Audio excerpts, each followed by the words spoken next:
Good morning. मैं Jyoti Deval, assistant professor political science, SPC government college Ajmer.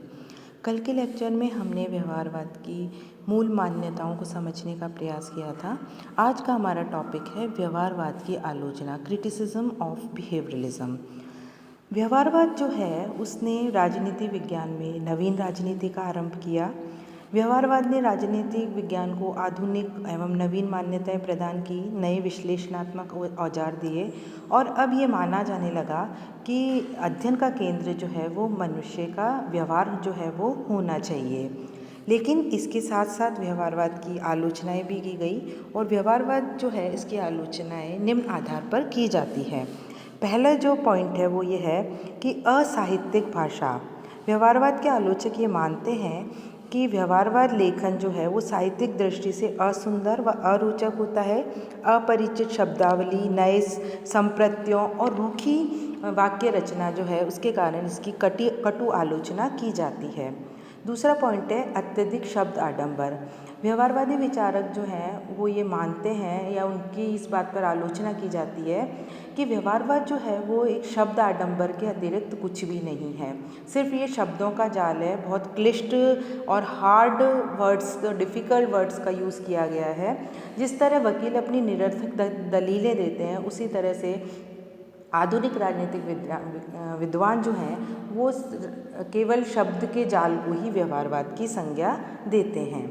तीसरी जो आलोचना का पॉइंट है वो है राजनीतिक व्यवहार की धारणा गलत।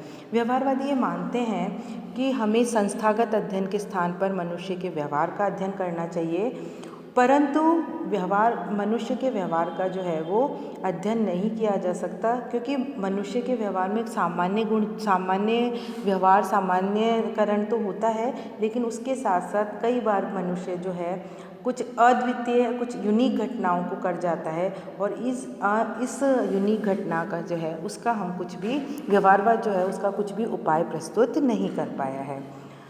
नेक्स्ट जो आलोचना की जाती है वो ये है कि राजनीति विज्ञान विशुद्ध विज्ञान नहीं है। हम सभी जानते हैं व्यवहारवाद राजनीति विज्ञान को वैज्ञानिक बनाने का प्रयास था, उसको साइंटिफिक बनाने की कोशिश थी, उसको प्राकृतिक विज्ञानों के समकक्ष बनाने की कोशिश थी। लेकिन व्यवहारवादी ये भूल गए कि राजनीति विज्ञान कभी भी प्राकृतिक विज्ञान नहीं हो सकता, क्योंकि हमारे अध्ययन का केंद्र जो है वो मनुष्य है, जिसका अध्ययन किया जा रहा है वो मनुष्य है, जो अध्ययन कर रहा है वो मनुष्य है। दोनों के पास सोचने समझने की शक्ति है, दोनों एक दूसरे को प्रभावित करते हैं, तो हम प्राकृतिक विज्ञानों की तरह तो हो ही नहीं सकते। मनुष्य का जो व्यवहार है उसका मापन नहीं किया जा सकता। नेक्स्ट जो आलोचना की जाती है वो है पद्धतियों पर अत्यधिक बल। व्यवहारवादी तथ्यों और आंकड़ों को एकत्रित करने में इतने उलझे रहते हैं कि वे व्यवहारवादी और महत्वपूर्ण तथ्यों को ही भुला देते हैं। केवल टेक्निक्स पर ही फोकस करना व्यवहारवाद की सबसे बड़ी कमजोरी है। ये राजनीति विज्ञान को वैज्ञानिक बनाने के प्रयास में पद्धतियों पर अत्यधिक बल देते गए, लेकिन जो वास्तविक तथ्य हैं, जो वास्तव में प्रॉब्लम्स हैं, जो राजनीतिक समस्याएं, जो पॉलिटिकल प्रॉब्लम्स हैं, उनसे इनका कोई सरोकार नहीं रहा, कोई मतलब नहीं रहा। तो व्यवहारवाद की जो एक और आलोचना की जाती है वो इसी आधार पर की जाती है कि व्यवहारवाद जो है वो पद्धतियों पर बहुत अधिक बल देता है। नेक्स्ट जो आलोचना है वो है कि मूल्य निरपेक्षता संभव नहीं। व्यवहारवादी कहते हैं कि अध्ययन जो है सिर्फ तथ्य परक होना चाहिए, हमें फैक्ट्स पर फोकस करना चाहिए और हमारा अध्ययन जो है वो वैल्यू फ्री, मूल्य विहीन होना चाहिए। जबकि आलोचक जो ये कहते हैं वो ये कहते हैं कि जब भी कोई शोधकर्ता अपना शोध करता है तो शोध संबंधी विषयों के चुनाव में उसके स्वयं के मूल्य, स्वयं की सोच, स्वयं के हित, स्वयं की जिज्ञासा जो है वो शोध को प्रभावित करती ही करती है। बिना राजनीति विज्ञान जो है उसका अध्ययन मूल्य परक, मूल्य विहीन जो है वो हो ही नहीं सकता। नेक्स्ट जो इसकी आलोचना की जाती है वो ये है कि अत्यधिक खर्चीली पद्धति है। ये भी आलोचना की जाती है कि व्यवहारवादी शोध पद्धति जो है वो बहुत खर्चीली है। अमेरिका में व्यवहारवादी अध्ययन के नाम पे करोड़ों डॉलर्स जो हैं उस पर खर्च कर दिए गए।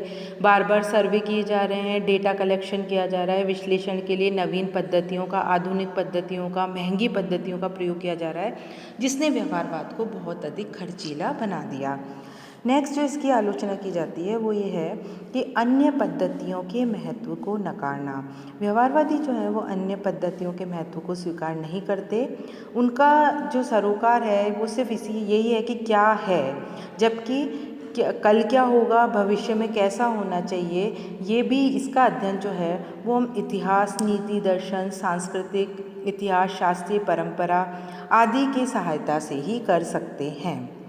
नेक्स्ट जो है आलोचना वो ये है कि सूक्ष्म अध्ययन के निष्कर्षों को वृहद स्तर पर लागू करने की समस्या। व्यवहारवाद जो है किसी भी समस्या को सूक्ष्म स्तर पर अध्ययन करने की सलाह देता है, बात करता है, जबकि यदि हम सूक्ष्म अध्ययन को वृहद स्तर पर लागू करेंगे तो रिजल्ट सेम हो ऐसा जरूरी नहीं है। यदि उदाहरण के लिए यदि हम एक गांव के थोड़े से मतदाताओं के व्यवहार और विचारों का अध्ययन करके निकाले गए निष्कर्ष यदि संपूर्ण सामाजिक इकाई पर लागू करेंगे तो रिजल्ट्स कैसे होंगे ये हमें खुद भी पता नहीं है।